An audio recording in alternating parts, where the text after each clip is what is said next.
Hello and welcome to this new mini-series of testing notebooks that will be happening over the course of the week. Obviously, testing has just kicked off today in Valencia, and we finally got to see the new cars out on track today, ahead of Season 6. And, as ever, it was extremely close. Just 1 second covered the top 16 out of 24 cars now in Formula E. But, as always, testing was not as straightforward as it seemed, and new boys Mercedes were on the receiving end of that today, and we will get into that very shortly. But it was Sam Bird who ended the day fastest, so let's start with how Virgin Racing's day went. So obviously, as I just said, Sam Bird ended the day fastest with a time of a 1 minute 15.570, which came towards the end of the session when drivers were starting to put in more qualifying lap pace towards the end. And he was sort of backed up today by Robin Frijns, who finished in 9th, half a second away from Sam's time. And the team, they sort of accumulated 65 laps over the afternoon session. So a really strong opening day for Virgin Racing. But they were mightily eclipsed laps-wise by BMW, who also started the morning session quickest with Gunther, who set a 1 minute 15.926. The German team, they looked strong again during testing, just like they did last season. So we have to be wary of that still a little bit, because it looked like BMW last season were going to walk the championship. They looked the strongest team 12 months ago. But we need to just make sure that it is consistent over the next couple of days, and can they bring that into Saudi Arabia? So that will be the challenge this season for BMW. But a really good start. Gunther, he ended the afternoon session second fastest, just a couple of thousands off Sam Bird's time. And Alex Sims, he finished 11th overall. So, a good solid start for BMW. Now, let's get into Mercedes. Now, Mercedes, obviously dominating Formula 1, and obviously we weren't expecting them to dominate Formula E when they came into it, but they did struggle today, mainly with Nick de Vries, the Formula 2 champion. He only managed to accumulate 3 laps in the afternoon session, mainly because his car broke down. He had a battery technical issue, which resulted in a blown battery fuse, which the team really struggled to get fixed during the afternoon, and they sort of got him out towards the end of the session. But even with Van Dorn, who managed to do quite a few laps today, he did 44 this afternoon, so because with de Vries doing 3, so that's 47 in total for Mercedes. Van Dorn was 1.8 seconds off the pace, and now it's only day 1. We have to remember that it's only day 1. But, it looks like Mercedes could have some work to do. Potentially, it'd be interesting to see, if they get on top of these gremlins that they had this morning and throughout the afternoon. Because even Van Dorn, he came to a halt a few times during the morning session, causing 1 or 2 red flags. So, a difficult start for Mercedes. So, it'll be interesting to see how they pick up, and can they actually move forward and not be 1.8 seconds off of Sam Bird's time. Obviously, it'll be interesting tomorrow because there's some race simulations, which we'll talk about that towards the end of the notebook of what we'll expect tomorrow. But a really challenging day for Mercedes. So, let's see what they will do to pick that up tomorrow. So, the reigning champions, DS Chachita. Another solid start. The defending champions, Da Costa was 3rd overall with Vern 5th. So, Da Costa, he needs, for this season to work for him, he needs to be challenging Vern. So to be ahead of him already is a really good start. They put 82 laps together during the course of the afternoon session. So a really solid amount of laps for the team. They look strong. They look like, they've been brilliant the last 2 seasons, and you probably wouldn't be wrong to make them favourites going into this season. But they've started really well, and that we'll have to see what happens tomorrow to see if they can carry that on. But another team that did really well as well was Nissan. Sebastian Buemi finishing in 6th and Oliver Rowland in 7th. Now, Buemi did top the afternoon session about halfway through when the first round of sort of quick laps came in, and because obviously Gunther improved, and then Buemi then improved, so it was a good session, and obviously it was uninterrupted session. There was only 1 red flag, which we'll get into very soon. But a really good day for Nissan, and obviously a team that struggled for race efficiency last season. So it'll be interesting to see tomorrow when there's a race simulation if they can, combat that, do their efficiency look much better. So that's what we will be looking to see with Nissan tomorrow, because tomorrow's a big day. But overall, to start the season on the first day, a really solid showing. Both drivers sort of matching each other's with lap times. They managed to do 61 laps in total in the afternoon session.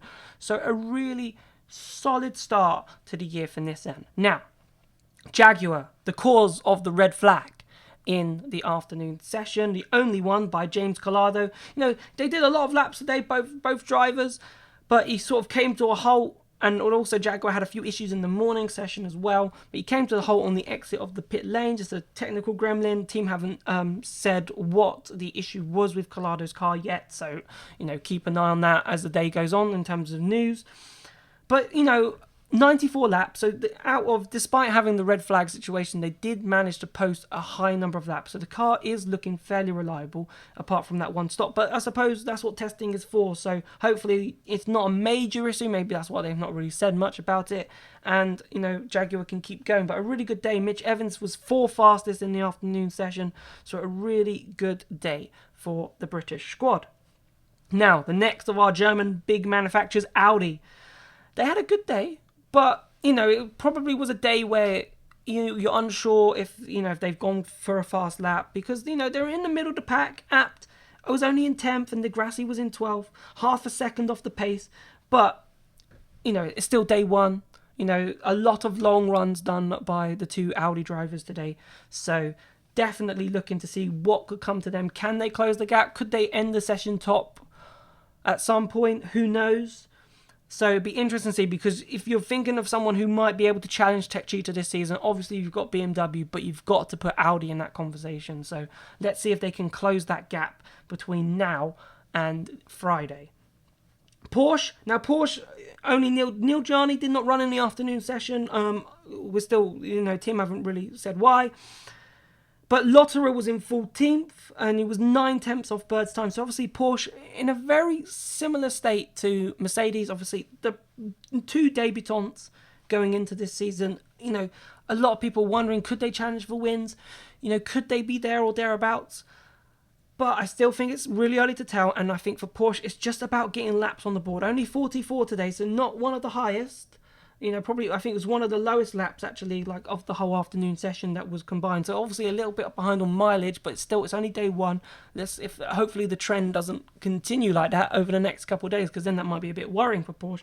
But as it's only day one, we'll see how it goes. But an okay start, better than Mercedes. Car's a bit more reliable, so that's good. But we'll see how it goes with Porsche. And then Neo. Obviously, they announced Oliver Turvey and Ma Ching-Hua back for this season.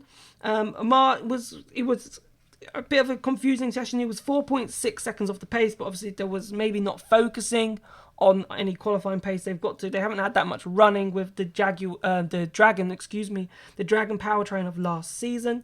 They've only had maybe a day or two in the previous weeks once the deal was sort of announced, so they haven't had that much time with the car. So they managed to put 62 laps together, but it's going to be interesting to see what Neo's season can be, because I feel like they're already on the back foot and they definitely want to be sort of trying to push forward, and it's going to be very difficult with a year-old powertrain compared to all the new powertrains that we have this season. And Dragon's powertrain last season, you could question, wasn't the strongest, it was probably one of the weakest.